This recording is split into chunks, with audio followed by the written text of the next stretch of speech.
Hi,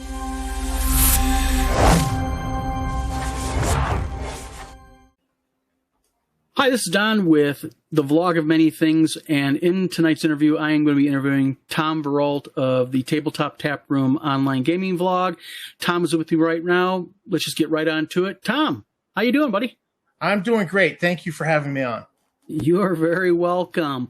You know, you're a vlogger, you're a gamer, you're a man of many hats. So, tell us about yourself, the vlog. What is it? What do you guys do? Well, luckily I have a very good wife who actually pushed me to begin vlogging. I was thinking about it, not sure. And she kind of kept nudging me to do it. And so that's how I got into it. There have been times where, I started to question, do I really want to do this? Mm-hmm.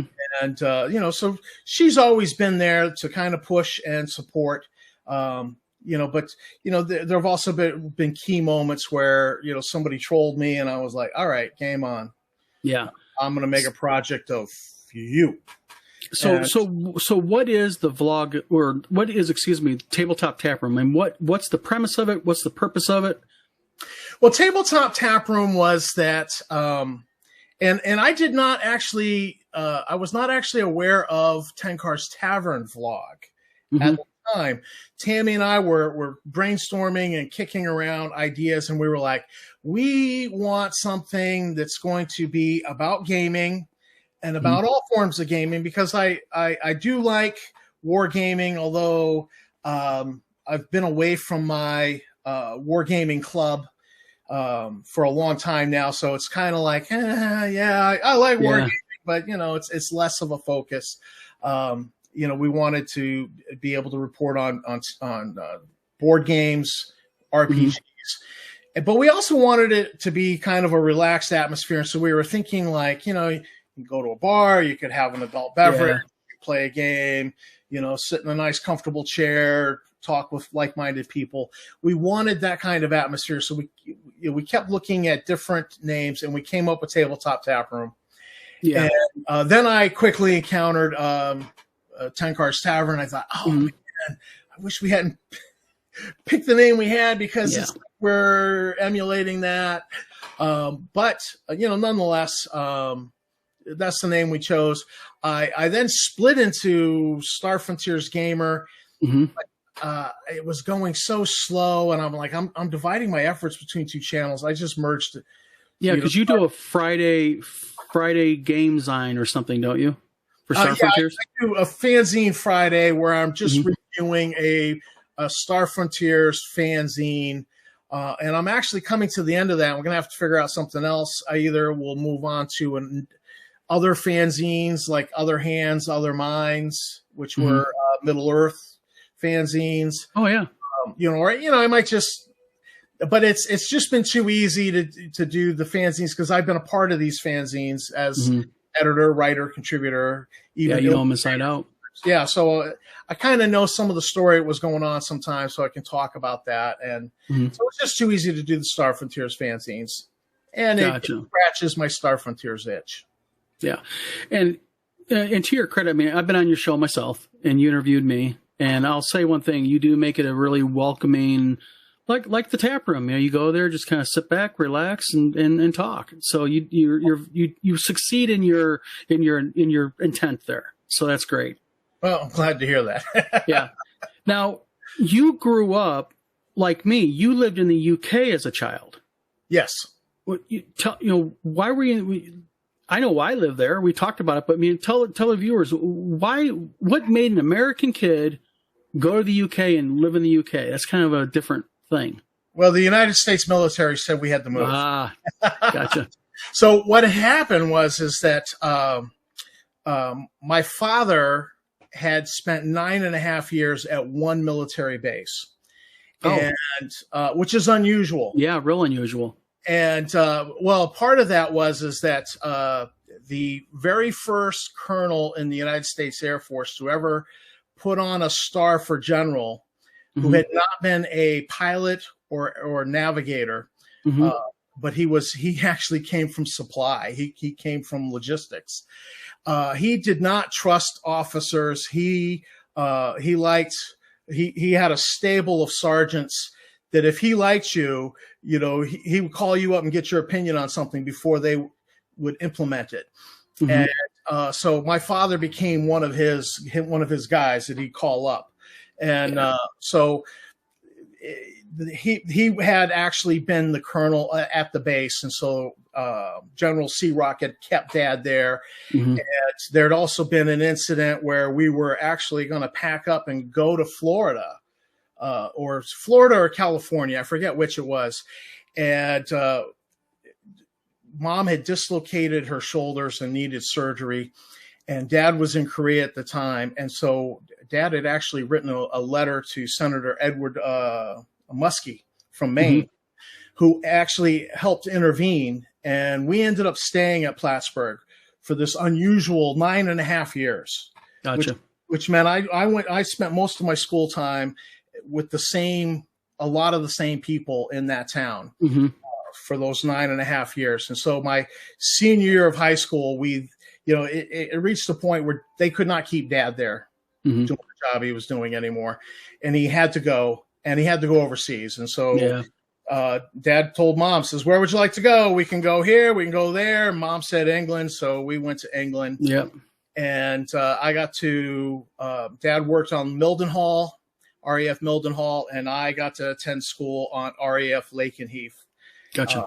And it was the best year of my high school experience was RAF Lakenheath. I had the best friends. Just reconnected with them recently online, so that was really cool. Now, you came back to the States, life happens, and you happen to be a particularly fan of the Star Frontiers role-playing game, right? That is correct. What is it about Star Frontiers? Because I'm a Gamma World guy.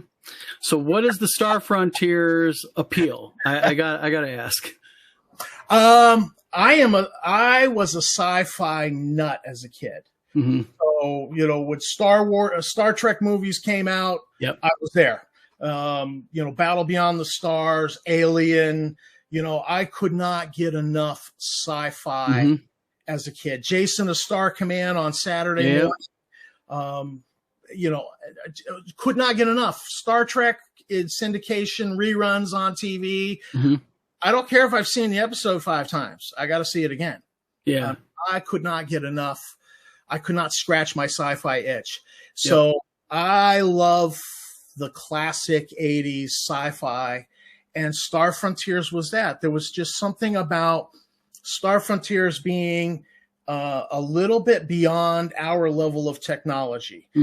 Starships don't have artificial gravity. They have simulated gravity. So when it's under thrust, you're pushed down against the deck. And that's how you walk around in the ship, is simulated gravity. No artificial gravity like Star Trek, Star Wars. And I just like that. I just, they had sonic swords because, Star Wars had come out. You got to have some sort of a power saber. Oh, yeah.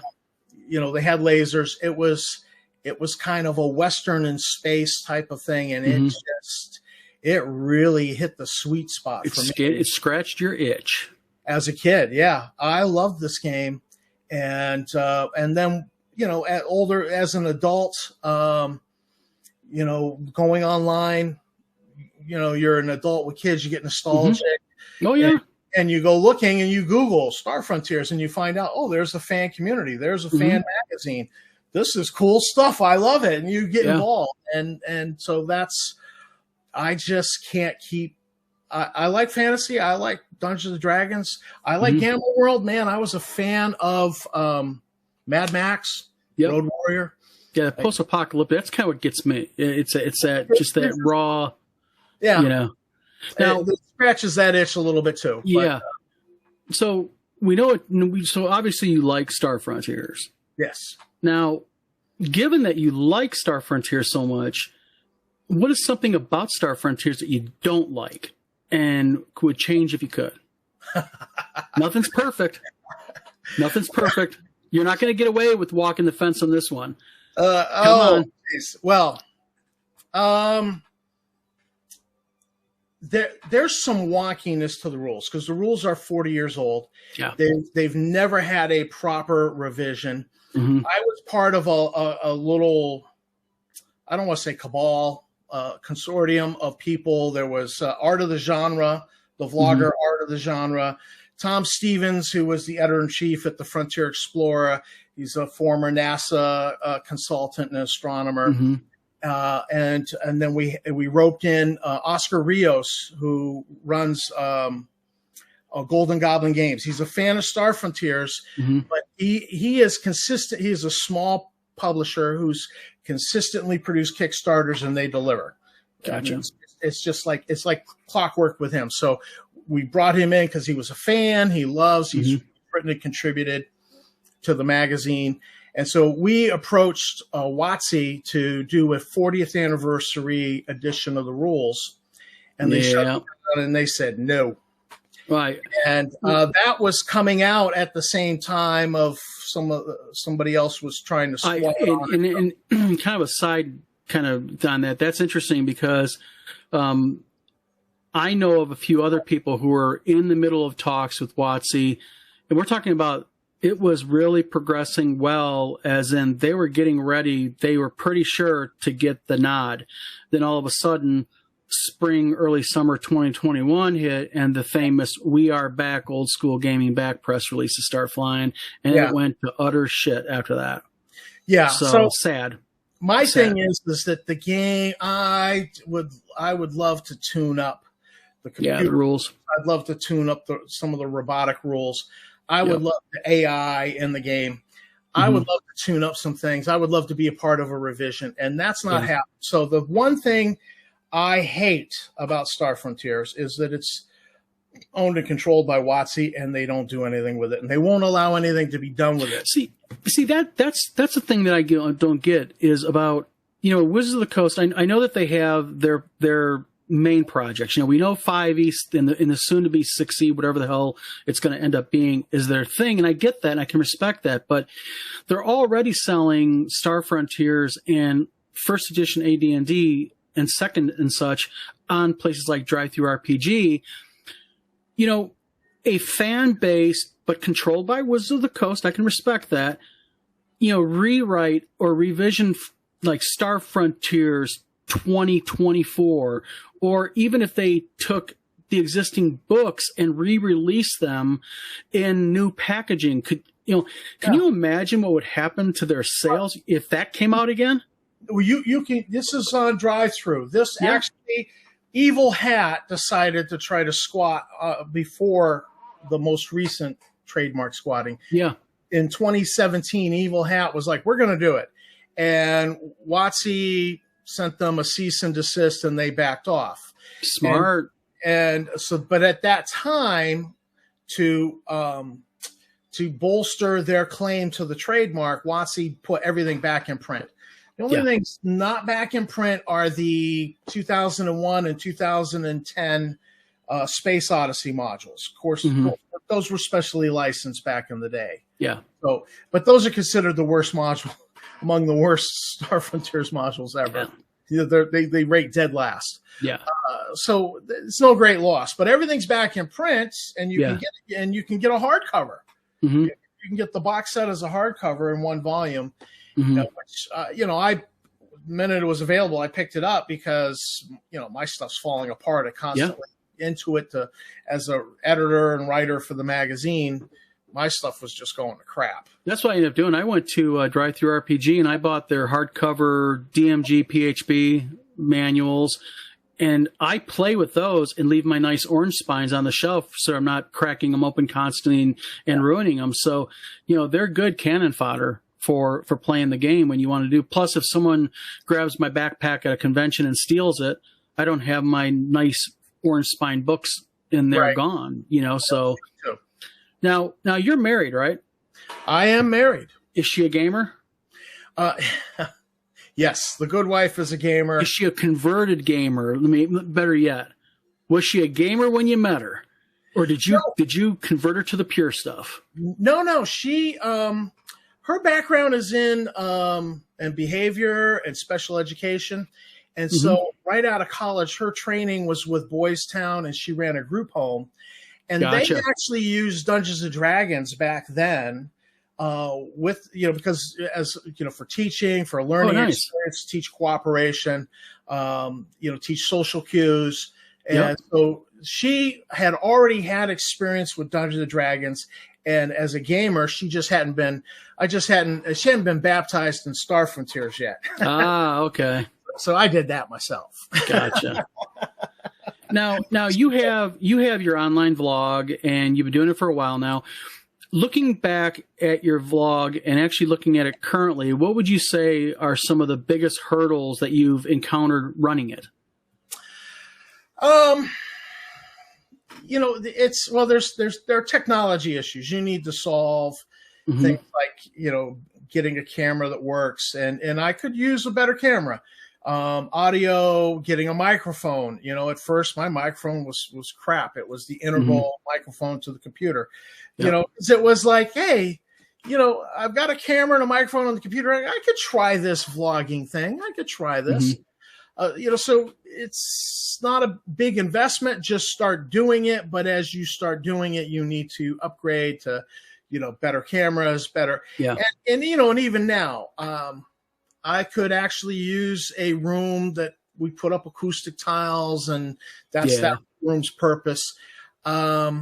Because, about an eighth of a mile that way through that window is a road, 2 lanes each direction. And I can occasionally hear the tractor trailers rumble past. So I'll be editing, and I'll hear and people have commented, they've heard artifacts in the audio. Yep. And it's kind of one of those things. I could rearrange this room. I don't know. I mean, I might consider switching up to a boom mic. Maybe that might not pick up things. Well, condenser mics tend to help isolate, especially if you put a noise filter, a pop filter on them. A lot of times condensers are very focal. Like with this mic, with this microphone, if I move it off to the side, I sound tinny.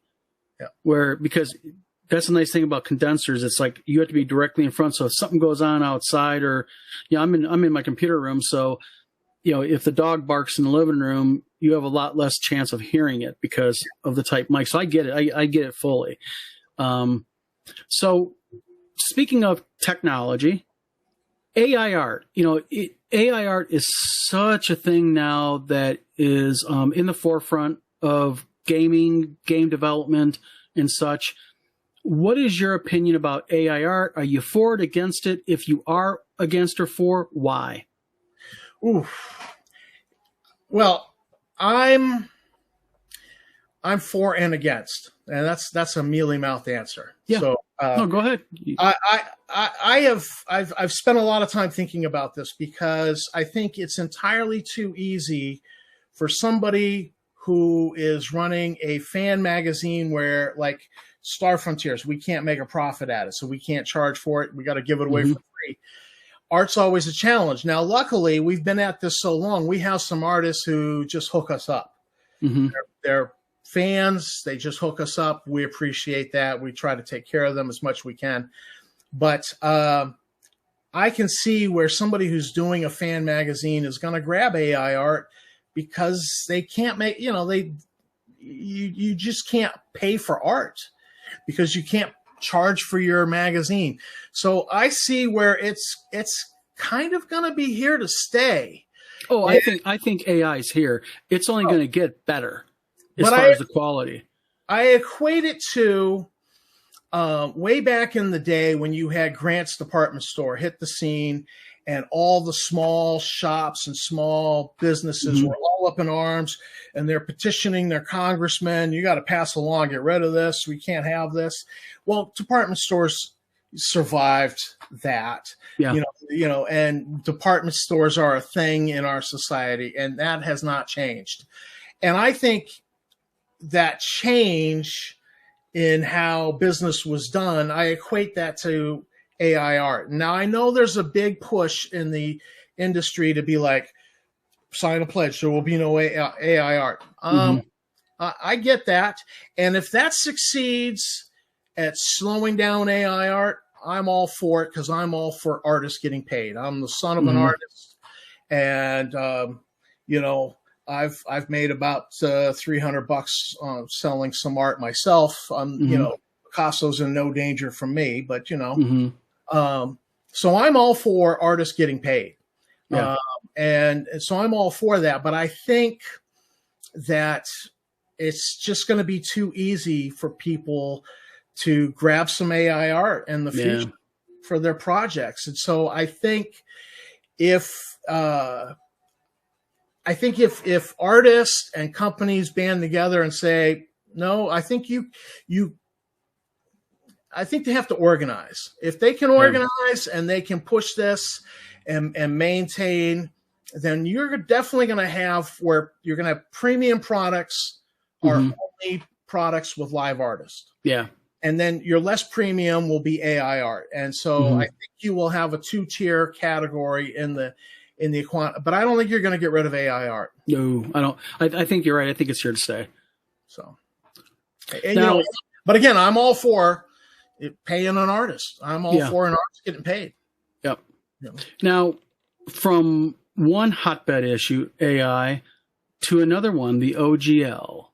Oof. Now, we all know about the whole OGL debacle. We know Wizards back and forth seesaw, getting dizzy following it because it's such an up and down, spinning around thing. As a vlogger, as a gamer, as a person who has interviewed a lot of people who are in the know about it, my question for you is this, is that given your knowledge of the problems publicly about the OGL, if you were hired by WotC today and they said you have broad brush, you make the policy, how would you suggest fixing this issue with the OGL? How would I do it? How would I do it?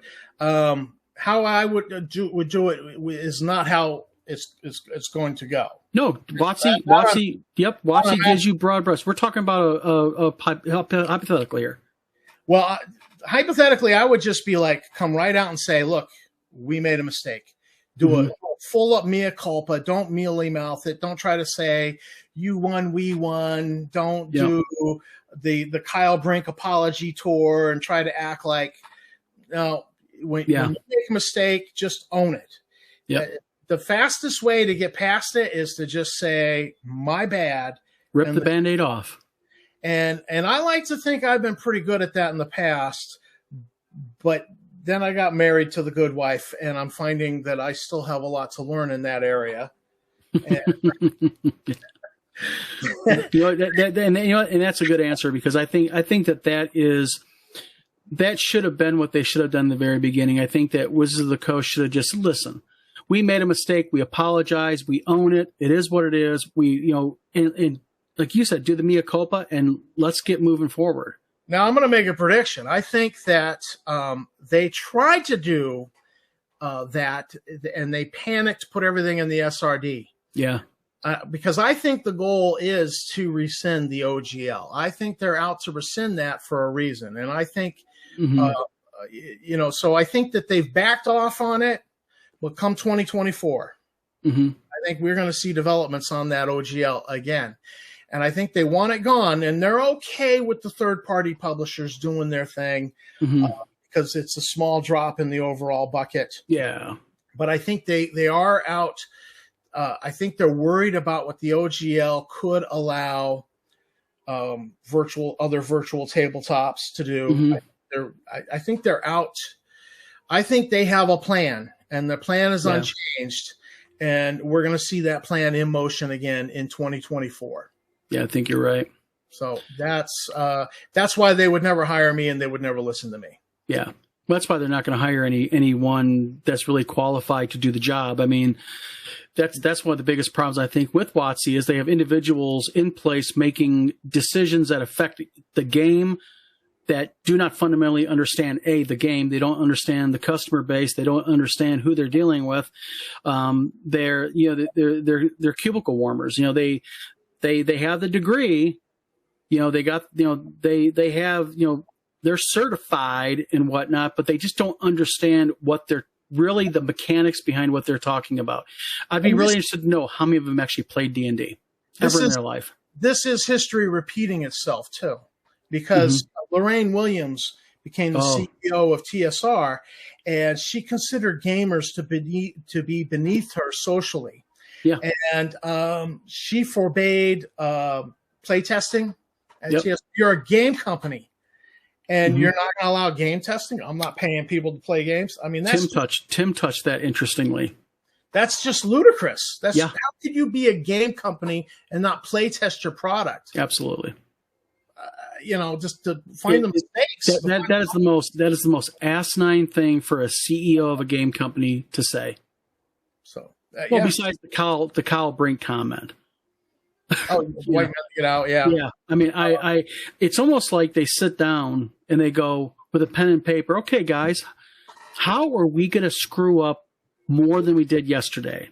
Let's get some ideas down. But it is what it is. I mean, WotC's a multi-billion-dollar company. They're the big boy on the block right now, and they own the microphone in the theater. So we'll see what happens. Sure. Now, vloggers, you're a vlogger. I'm gonna pull Eric Tenkar out of the mix here. Okay. Okay.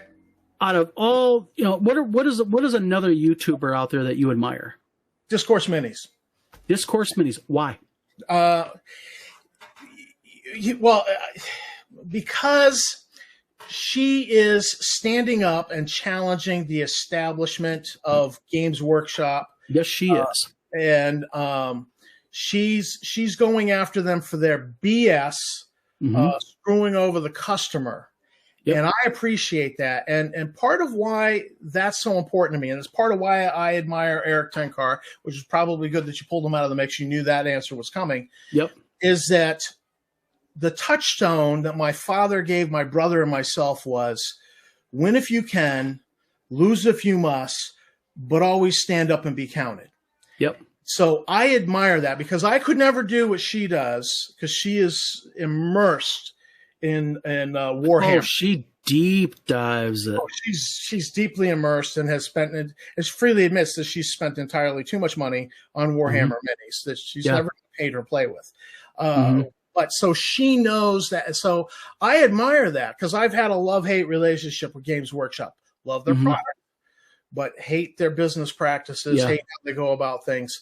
And so I really admire her. And she's started another channel, Dragons and Discourse, I think, to comment on the OGL and D&D and all that. So I admire that she stands up and is counted. So that is like a core touchstone with me. I see that in her, and I'm like, oh, see, I can admire that. So that would be somebody I admire, simply because she stands up and champions the little guy. Yeah. Now, faith is a big part of who you are. Your faith. Yes. How do you balance that with some of the topics that you have to report on? Well, you just report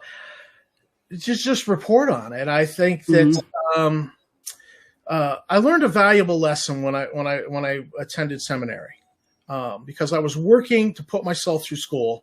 And so I would just go to work, do my job, and leave.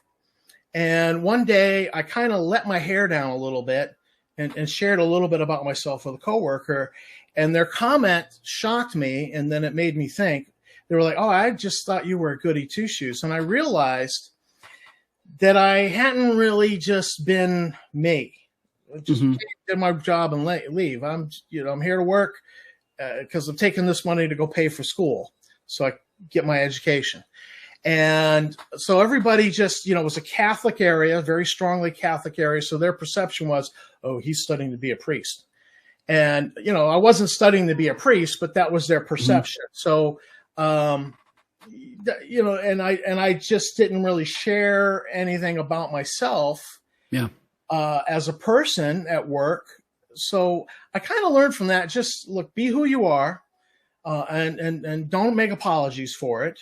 And So I just try to see what you see is what you get, and not put on, don't put on a holier than thou, because that's not what I was trying to do at work. But that was their perception. Oh, he's a goody two shoes. But once I started letting my hair down, not that I have much hair to let down, that's I really began to have good relationships with people at work. Gotcha. So that, something went down. I actually had people who would stand up for me and be like, no, you can't say anything about Tom. He's a good guy. And they, had, that was nice, when you found out, wow, people stood up for me, in that situation. No, you can't say anything about Tom. He's a good guy. And so that was great. But it took that statement of somebody saying, I always thought you were goody two shoes. And it really wasn't trying to be. Yeah. Now, notwithstanding our favorite troll who seems to follow me, you, and Eric around the internet like a little puppy in heat, how do you deal with those people who come on your page and are critical of your content or openly dislike your content and they're vocal about it? How do you deal with that? Well, those come in two flavors, and you have to recognize what flavor you're dealing with. Number one, somebody will criticize you. They'll say something like, your sound wasn't good. Well, constructive. You have to look at that and go, is their criticism correct? And if it is, then you address that, and you fix you. If your sound is not right, or maybe you're stuttering too much, maybe you work on that. You need to work on that. That's constructive criticism. Sometimes, though, if it's not that, and it's just some wanker being a troll, you have to blow it off. Gotcha. And I leave a lot of that in place. I leave comments in place. I might respond, I might not, unless it just goes too far, and then I'll just delete it. Yeah. And it's I could name a few people, you would know who they are. And I just started deleting every comment they put on my thing. So I got to the point where I'll block them. Yeah, just block them. Now, for any new vlogger, any kid who's watching this that wants to get into vlogging, what kind of advice would you, let me put it this way. What kind of advice would you give a kid who's 15 years old watching this and says, you know what? I love gaming. I want to make me a gaming vlog. And they're watching this video. What kind of advice would Tom of Tabletop Taproom give that 15-year-old kid? I would say be consistent. Commit to it. And, I would say commit to it for a year. Because there'll be times where you're going to be like, I don't know, man, I'm just tired of this. I don't know. You'll have times where you're up and down. And so I would be like, commit to it, be consistent, but find something you're passionate about. Find something you're passionate about. Like, and don't worry about the subs. Don't worry about the monetization, because what I've now learned is that monetization is at best pizza money. So don't worry about that. But definitely find something you're passionate about and focus on that. Unless you're like, no, I want to be the next so-and-so with 100,000. Well, all right then, but then you better find a topic that's going to get that. Like 5e. A 5e vlog can go major time into massive subs. But if you've got something a little more niche, it's going to be harder. Yeah. Now, on average, how long does it take you to produce a video on average? I have worked out the science of, the tile that I put up that you see before you click on the video, of doing those. I can get that done. I've got my things I do in certain software programs, and it's down to a science, and I can do that in about 5-10 minutes. Editing, if I edit right after recording, I can, however long the recording is, that's how long it takes for me to edit it. Gotcha. I already know where I've got to do my cuts. But if I've recorded it and leave it in the computer, come back to it 4 or 5 days later, it could take a while. So I can produce a video sometimes in as little as an hour. Gotcha. From getting my idea, scrape my eyes, recording it, doing the editing, and then uploading it to YouTube. Yep. I can get it done in an hour, but sometimes I will be on take 6. Mm-hmm. I'll be editing and I'll be like, oh, this is crap. I got too many trucks in the background roaming. I hear the noise. It's too much. I forgot to say something. I said something wrong. I misspoke. Sometimes I handle, a misspeak where I'll flash words on the screen saying, I meant to say that, just as a little correction on the screen. And every so often somebody, like, even though apparently they're just listening to it, they're not actually watching the screen, because they'll comment and go, oh, you misspoke there.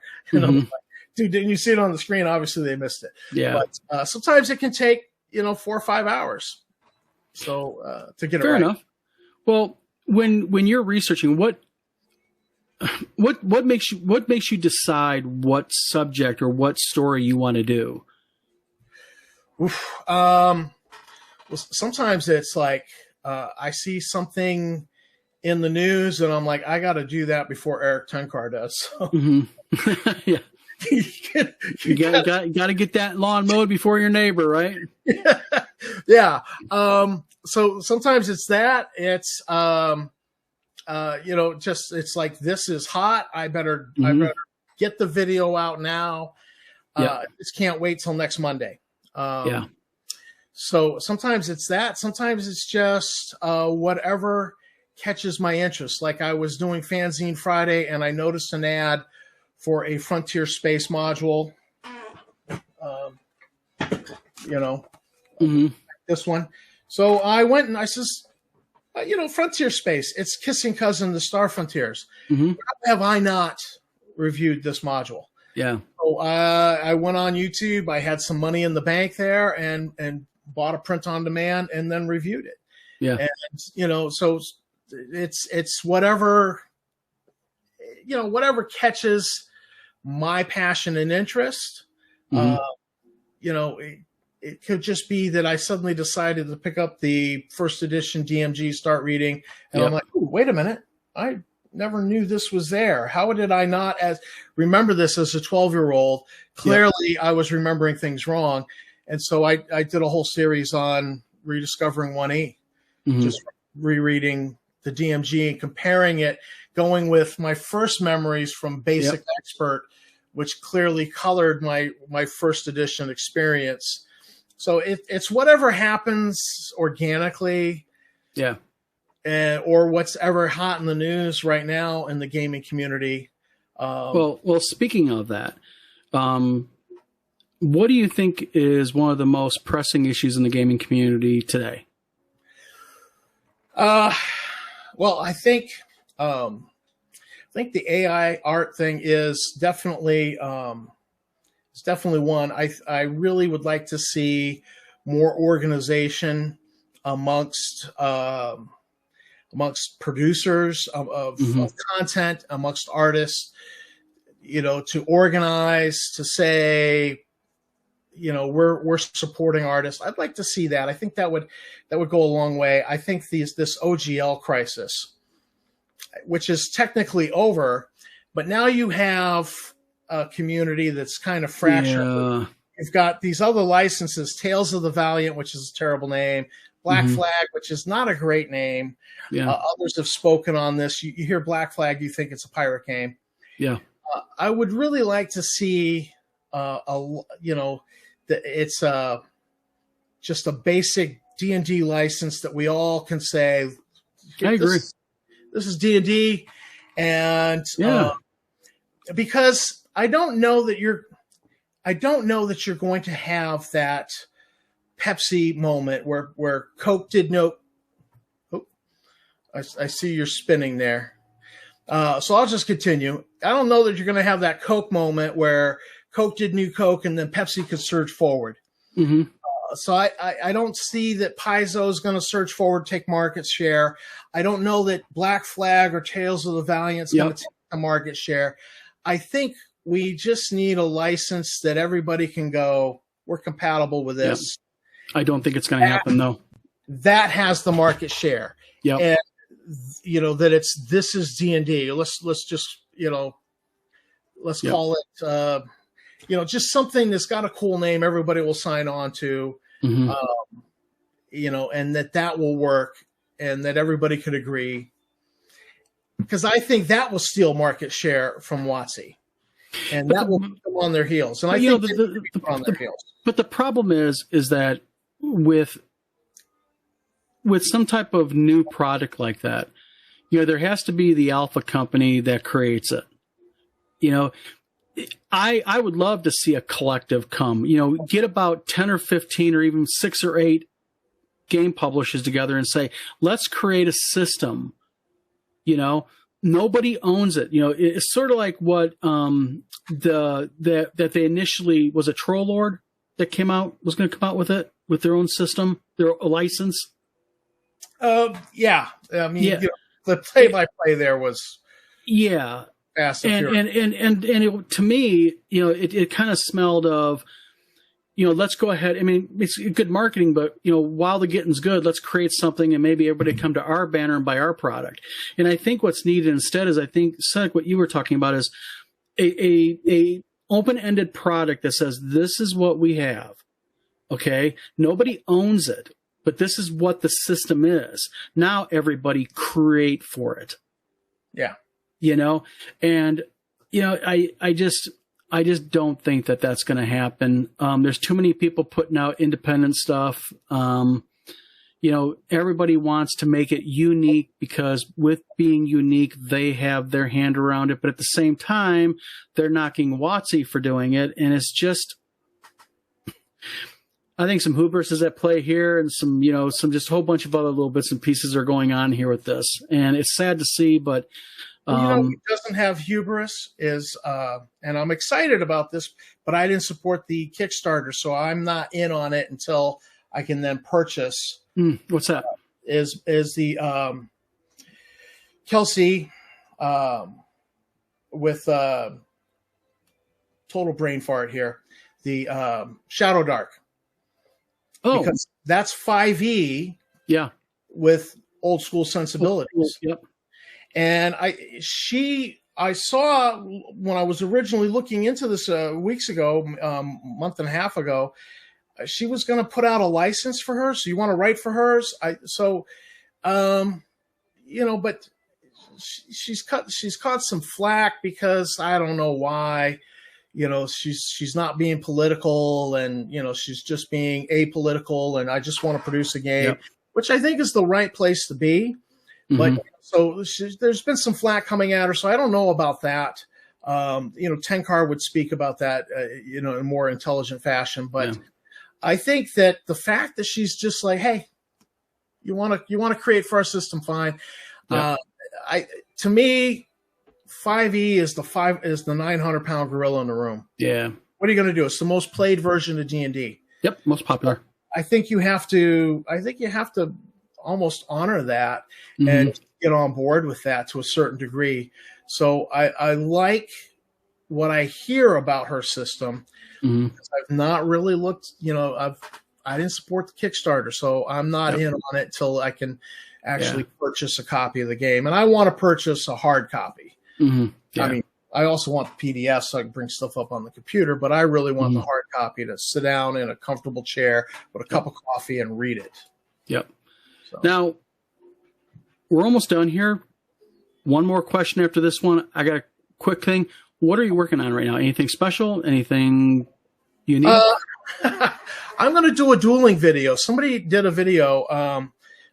Kevin Armstrong from Canada does Down the Rabbit Hole. And he produced Star Frontiers content. So I'm a fan. You know, it's right there. Yeah. And he did a video, and he kind of did a shout out on me, mentioned me repeatedly in his video. And so I'm going to respond to his video. And he was talking about how the racial abilities in Star Frontiers. Battle Rage for Yuzarian, Lie Detection for Drolosite, Comprehension for Verse were never used, almost never used in his game. And I immediately came up with responses for that. So I'm working on a video for that because I don't think that's unusual. And I'm gonna illustrate how that happened for me in another RPG altogether. And I think a lot of people will go, yeah, you're right. And yeah, that is kind of common. So that's what I'm working on right now. So I'm going to do a dueling video to respond to his in reference. Excellent. Probably have that out by Monday or Tuesday. Good deal. Now, final question, then I can let you go.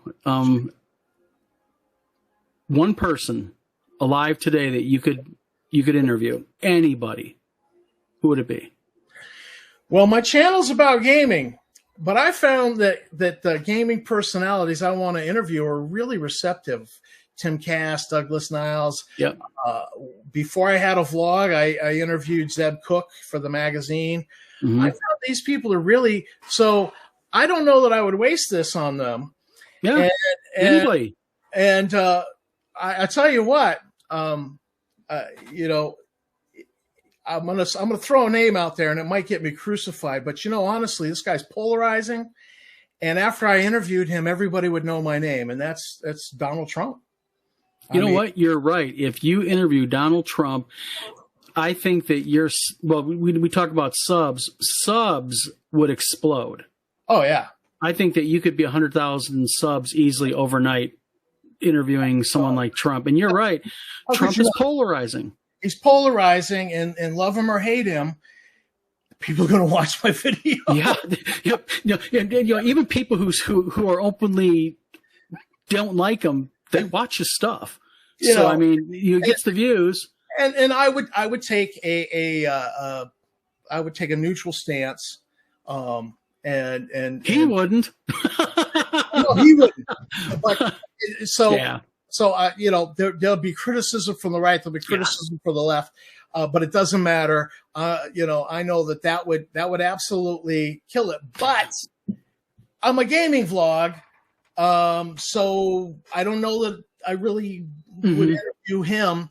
But I mean, if there was any one person in the world I could talk to, there was one time in my life I failed to stand up for somebody, and I have no way to track this person down. So it would be that person.